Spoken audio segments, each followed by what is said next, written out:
To je radosť, ďakujem, Svätá Panna, ďakujem. Ja som vedela, že ma nezradíš, Svätá Panna, Ježiši Kriste, ďakujem ti veľmi pekne. Ticho buď, mama, veď nám spadne strecha na hlavu. Ale počúvaj, ja som vedel, že ti tá novinka vyrazí dých, ale... A ja som šťastná a spokojná. Vážne? No, kedy sa budete Neviem, vrátiť? zajtra o to zažiadame a potom uvidíme. Jasné. No, ale už by sme mali začať so všetkými vybavovačkami okolo svojej, aké šaty budeš mať, aké jedlo a Ty by vôbec si sa mala všetko. starať o to najdôležitejšie na svete, mama. O čo, Kike? O prípravu rezňov. Jasné. Mala by si pripraviť 1 000 000 rezňov, aby nám išli von aj ušami. Ale Kike, synček, môj láska, moja jediná, nemyslí stále na jedlo, dieťa moje. Ideš sa ženiť, synček. Veru, mama má pravdu. Budeme jesť menej, pretože nastane noc a bude to svadobná noc a budeme sa hrať na Tarzana a Monitu. Pozri, ako jej to ide. Lásky moje jediné, som si na 100% istá, že tá svadba bude nezabudnutelná, najkrajšia zo všetkých svadieb na celom svete. A ja som si istá, že to bude ožiaračka. Ty mi vôbec nedôveruješ. Asi áno, keď sa za teba idem vydať. Počúvaj toto. Teraz tú novinu pôjdem povedať chalanom, nech na mňa nečakajú. Ale vrátim sa neskoro. A čo keby si predtým, ako ma poboskáš, nejedol cesnak? Čo ty, Áno, no? dobre. Ale nepreženi to, láska moja. Moni. Dievčatko moje jediné. Si šťastná. Áno, som. Som šťastná a unavená, takže idem spať. A veľa šťastia, veľa. Poď. To je pekné šťastie mať toho chlapa na krku. Ty vieš, o čom hovorím však. Láska moja, počúvaj. Myslím, že by si mala čo najskôr zmeniť prácu. Aj tak musíš zmeniť robotu, pretože vieš, čo sa hovorí. Toľkokrát sa chodí s čbánom po vodu, kým sa nerozbije. Stále sa budete stretávať, ale už ho nemôžeš stretávať, lebo ti opäť zlomí srdce a Budem si pamätať, čo ste mi povedali. Ďakujem.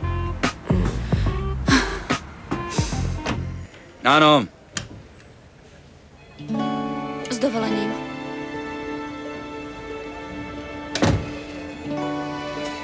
Deje sa niečo? Áno, deje. A prišla som ti povedať. Nič nehovor, budeš znovu pracovať tu. Nie. Tak toto ďalej nejde. Odchádzam z firmy.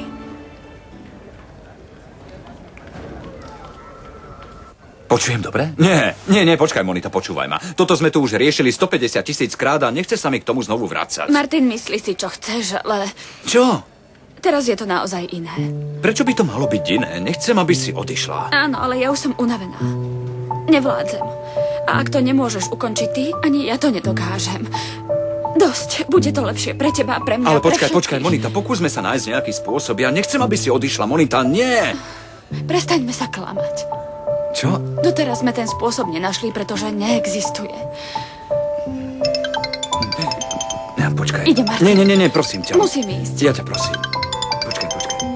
Haló, Rosa? Čo sa stalo? Počkaj, Rosa, nič nepočujem. Pomalšie. Nie, hovoríš príliš rýchlo. Čo sa stalo? Kedy? Ako? Ale s kým bola? Idem tam, nikam nechoďte. Nepohnite sa z domu. Dobre, ideme. Nie, počkaj, Martin, nikam nejdeme. Práve som ti povedala s Bohom a ty mi hovoríš, ideme. Nie, nejdem. Koky sa nám stratila. Ideme, Martin. Monita, No? ďakujem ti, že si išla so mnou. Za málo. Môžem s ňou hovoriť? Vysvetlil si jej to? No, vlastne mi to ona vysvetlila. Toto... Jasné, vie, ako na to má prevahu. Musíš byť neoblomný. Malička je veľmi odvážna. A veľmi inteligentná. Monita. Ja viem. Chceš, aby som sa vrátila do práce, ale ja... Nie. O to teraz nejde. A o čo? Monita, veľmi ťa prosím, nevydávaj sa. Hoy he despertado, acariciando la noticia de que tú no volverás desorientado. Dando vueltas en mi cama pensando si me amas. Yo que te he amado, como nadie, como loco, amores.